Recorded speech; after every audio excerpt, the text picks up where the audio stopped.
Hi, welcome to this video on our paper Optimistic Data Parallelism for FPGA-Accelerated Sketching. I'm Martin, I'm a software engineer at Kibo, but this paper was actually written during my time at TU Berlin's Database Systems and Information Management group, and I did that together with the other wonderful people mentioned on this slide. And with that, let's get right into it and start with a bit of background. First, some background on sketching. Sketches are a useful class of summaries that can be constructed over data at rest or streaming data, and sketching is the process of creating these summaries. After creating a sketch, you can query the sketch for interesting attributes of the data it has been constructed on. So for example, you can query it for the number of distinct values or value frequencies. And this is obviously very useful for many tasks, including approximate query processing, but also, for example, heavy hitter detection. Sketches have a lot of useful properties, and in particular, they can be constructed in small space, and they can also be queried with low latency. However, the computational burden shifts now from querying the data to actually constructing the sketch, and thus we want to construct those sketches at high throughput. Field programmable gate arrays, or short FPGAs, have been found to be a good architecture to perform sketching at high throughput. In particular, there have been publications that even propose FPGA-based data analytics accelerators based on sketching. And a couple of them are listed on the slide. And especially in these setups, high throughput is as crucial as ever. If you don't know what FPGAs are, I got you covered on this slide. So essentially, it's a chip that provides you with reconfigurable logic resources, and those allow you to create custom hardware based on software. And besides those logical resources, FPGAs also come with a couple of auxiliary resources. And in particular, they provide us with high density memory in the form of so-called block RAM elements, or short BRAM. And here on the right, you see a high-level illustration of an FPGA. And here in white, you see logic resources. In blue, you see those high-density memory DRAM elements. And then we have digital signal processing units. But for this talk, you're good with logic resources and log RAM elements. The important thing is these resources are limited. And the more complex your logic gets, the more of them you consume, up to the point where your logic can't get any complexer because you've consumed all those resources. Furthermore, it's important to note that this reconfigurability of FPGAs comes at a price. So custom circuits on FPGAs run at a much lower clock frequency, so typically a few hundred of megahertz. That is much lower than, for example, the few gigahertz your regular old GPU or CPU provide to you. And to compete in terms of throughput, FPGA designs have to exploit parallelism to make up for that. And this parallelism can either be data, task, or pipeline parallelism. And usually it's a combination of all of them. As a last piece of background, let's talk about sketches. The term is used in various connotations, so it's essential to state a definition. This paper considers every summary a sketch that can be constructed based on the select update model. And that model, the sketch, is a matrix. And for every input value, we first evaluate a select function, and it selects one of the entries in each row. And then we evaluate an update function, and that function determines the next state of each entry. And it does that based on the input value and based on the previous state. The select function is commonly given by a family of hash functions, and the update function can involve hashing as well. And that's why both functions also have this additional argument theta here. And that is just an optional random seed. The select update model generalizes quite a few popular sketching algorithms, and that includes count-min, hyperlog-log, or fast-HMS. So whenever we're talking about sketches in this talk and in this paper, we're talking about algorithms that can be described in terms of a select and an update function. Now that we've established the background on FPGA-accelerated sketching and its individual components, let's talk about the subject of the paper, Optimistic Data Parallelism for FPGA-accelerated sketching. On a high level, the state-of-the-art architecture for FPGA-accelerated sketching looks as follows. For each row, we have a compute unit that is responsible for evaluating the select and update function. And we have state memory that is responsible for storing and providing the state of the individual entries in the row. This architecture is set up such that the compute unit is consuming one input value in each clock cycle, and the state memory is also able to consume one read and one write request per clock cycle. Thus, the overall architecture has a guaranteed throughput of one input value per clock cycle. We also call that processing at line rate, which means that we can process data as fast as it arrives at the device. In particular, this also means that throughput is entirely independent of the data distribution, which is quite a handy property to have. As I mentioned earlier, one input value per clock cycle is not a very high throughput to have, given that FPGAs operate only at a clock frequency of a couple hundred of megahertz. So if we really want to get throughput that goes beyond 100 gigabits per second, we actually have to exploit data parallelism to make things faster. And the way this can be done is essentially by just replicating these circuits. That means we process D input values simultaneously instead of only one, and then we essentially just replicate the architecture. Thus, we have an entire replica of the sketching hardware for each of the input values. And since sketches are mergeable, we can then later combine these individual sketches into a single one. This architecture has two advantages. First, we keep the guaranteed throughput from before, and two, this is very easy to implement. So you just instantiate a couple of replicas of the hardware and you're done. Why would we call a beautiful and simple architecture like that pessimistic? Well, by replicating the entire architecture for each input value, we are leaving hardware resources underutilized, especially in terms of the state memory. To see that, we have to zoom in on the state memory. On this slide, we see how the state memory is implemented. If you remember from earlier, FPGAs provide memory in the form of independent BRAM elements. The pipeline memory architecture just daisy chains them, and each BRAM element is responsible for a range of the state entries in the row. This architecture guarantees processing one read and write request per clock cycle, but each request is only handled by one single memory segment and its corresponding BRAM element. The other memory segments will just forward the request. And this is what's pessimistic about the architecture. We're using a memory architecture that underutilizes the available memory elements, while at the same time, as shown on the slide before, replicating state memory together with compute units for each input value. However, the state memory and the auxiliary logic around it are usually the bottleneck in terms of resource consumption on the FPGA.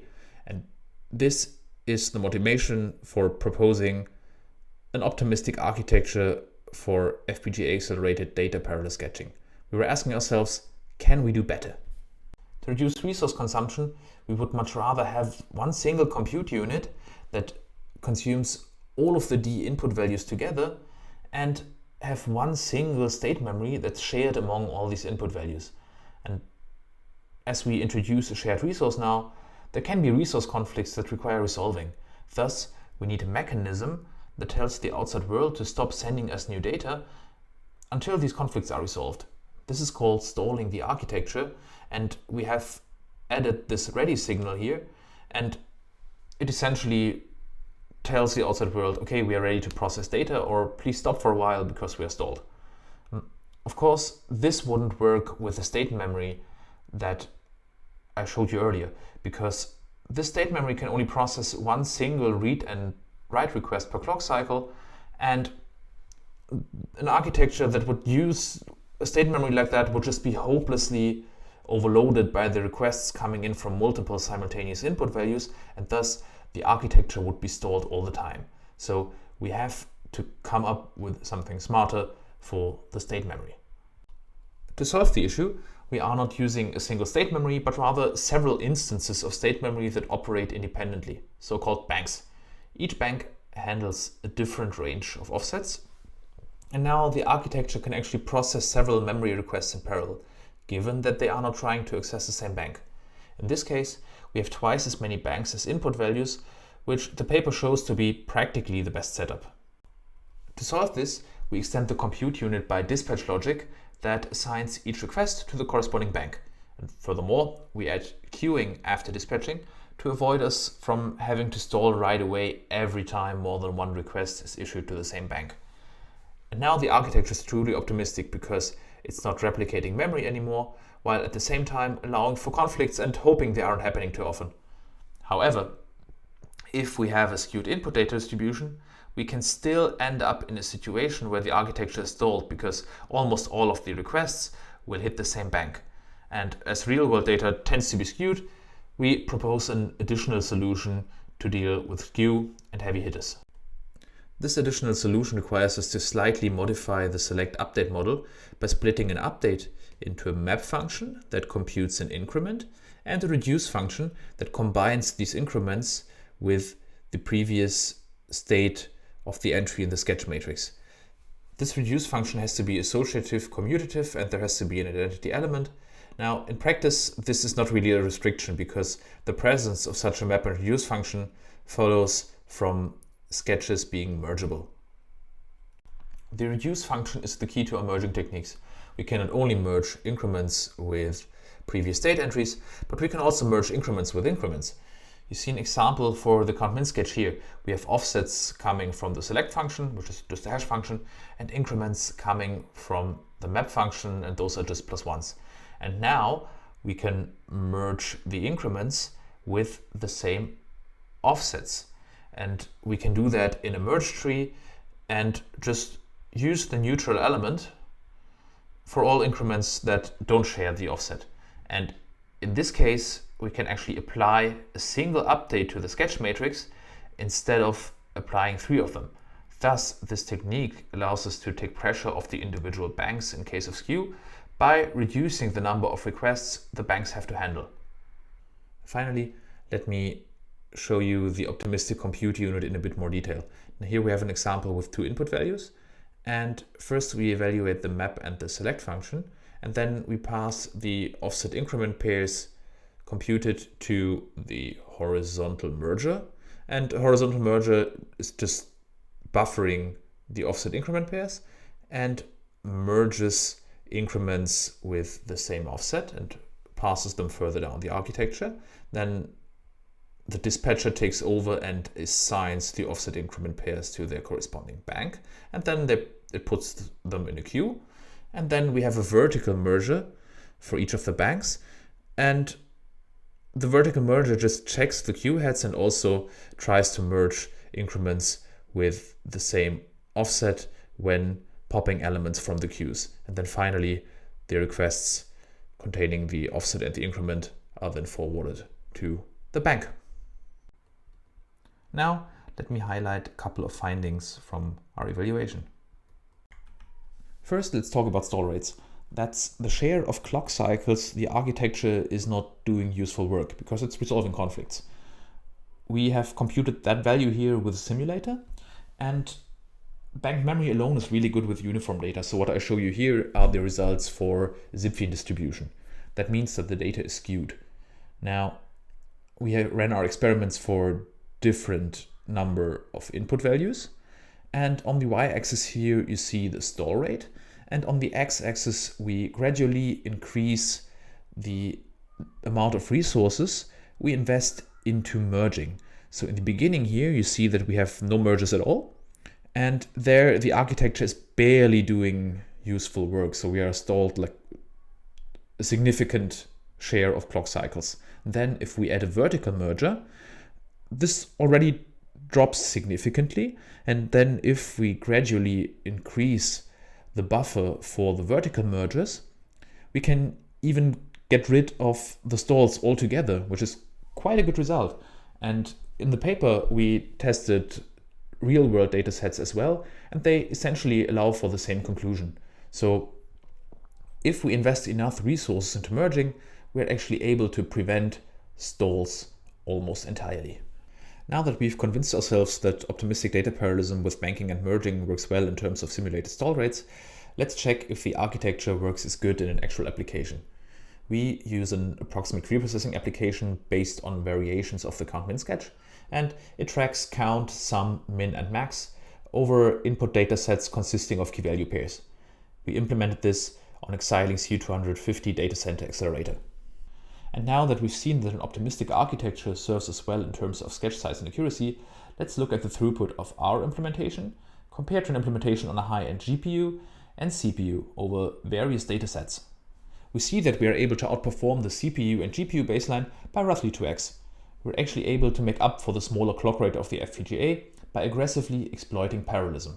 Furthermore, we see that our implementation has a very robust throughput of 575 gigabits per second over the shown datasets. The reason for that is that the architecture never stalls, so here the throughput of the pessimistic and optimistic architecture are the same. We are reading data from the RAM on the device, and it does not provide new data in a few percent of the clock cycles, and that's more than enough for our optimistic architecture to transparently resolve conflicts. In this video, I showed you that optimistic data parallelism allows us to get the same throughput with fewer FPGA resources. Optimistic architectures share the state memory among the parallel input values, and they use a banked memory architecture to handle the simultaneous request to memory and employ merging to reduce congestion. What this architecture can't give you is a hard guarantee on the throughput, because there can be stalls, but in practice, we have shown that stalls can be avoided entirely. Thank you for watching this video. Feel free to read the paper, which, of course, goes into much more detail on the approach. If you're interested, feel free to check us out on GitHub, where you'll find the code for this paper and the Scotch code generator that our implementation is built on. Bye.